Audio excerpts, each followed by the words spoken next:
Alright, it's a little bit of a shop update time.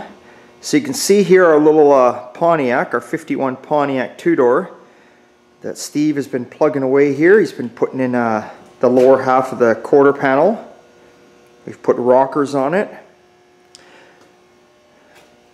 It's needed the odd little patch inside the floor here, as you can see.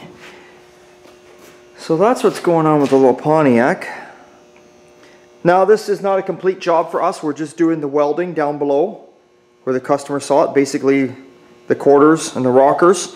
Then we're just going to do a little bit of a roughing of bodywork in that area, and then the customer is going to be taking this car back home just like it is. He's going to go from there and see what he wants to do. If you remember, we welded up all the holes in the firewall. Obviously, because he's starting over fresh, I mean, you can see he's got a Mustang 2 in here.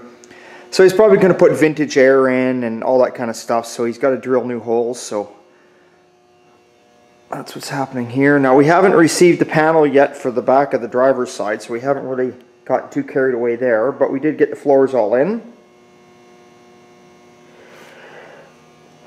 Oh, we'll come around, excuse me, we'll come around to the back here. Customer wanted in where the wheel well, for your spare tire I should say, would normally be. He wanted that all welded in, and then he wanted a battery box dropped inside of there. So that's what we've gotten going on there. And that's about it. Then up on the hoist we got the 36 Ford rag top. The frame is all powder coated now. We're just getting ready to paint up all the front end pieces and start assembling that.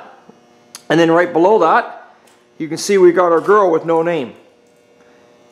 That is her name. The girl with no name. Or I should say girl with no name. We got a list on the window there of what I've got left to do. But it's very close. It's very close to being done. Now, you guys remember how I said that when you put a Mustang 2 in these cars, well, any car that would have a, the I-beam axle, normally a lot of people, what they do is they'll take the fender and they'll cut it and build a big box to get around the front end, around the upper control arm. I didn't want to do that, but also the fender, or I mean not the fender, the customer in the same idea didn't want to get carried away with doing like too much extreme bodywork to this car. He really doesn't want to spend too much money on the body. He likes the way it looks. He's happy with it. He thinks it's awesome. It's all about the, he wants that speed and that sound. This is a fun car for him. This is a car he can take out and he's not worried if it gets a scratch or a chip or something.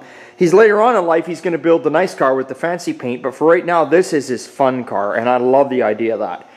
So, you can see on either fender we did it. Now what we did here, this is kind of unique what we did. You won't believe this. We took a hubcap and we cut it in half, and then we ground it down and we welded a hubcap in there because it had the perfect contour. So this is actually one hubcap cut in half.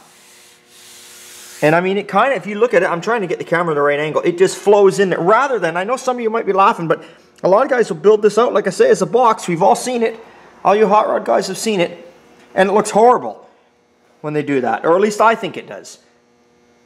Now we're going to lose the bolts that are along the top there. They're just in there holding the fender up in place right now. We've got proper nice button head bolts coming, and they'll be black like the rest.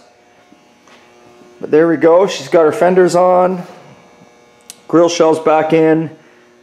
Got a Radner electric fan all put in there. So we got some interior work to do. We got our nice Mickey Thompsons on the front with the flame. They call that a flame tread pattern on our chrome reverse smoothies. Got a nice Mickey Thompson on the back here. She's looking good.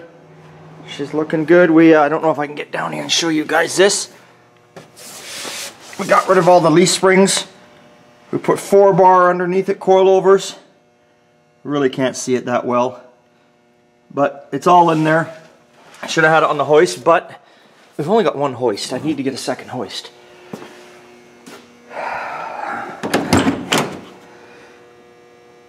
So like I say, we just got to get the interior done. Today we're going to be going to town on getting that, and then we will give you an updated video of this old girl running. So that is what's happening in the shop right now, guys. So there's your good morning update. And that's it. So Steve, if you're out there, we're plugging away. We're getting close to having the girl with no name. I asked him, I said, what's the name of your car? He says, girl with no name. I said, I realize she's got no name, but what's the name of your car? He said, that's it. Girl with no name. Steve, you're awesome. big thumbs up, and we'll see you on the flip side.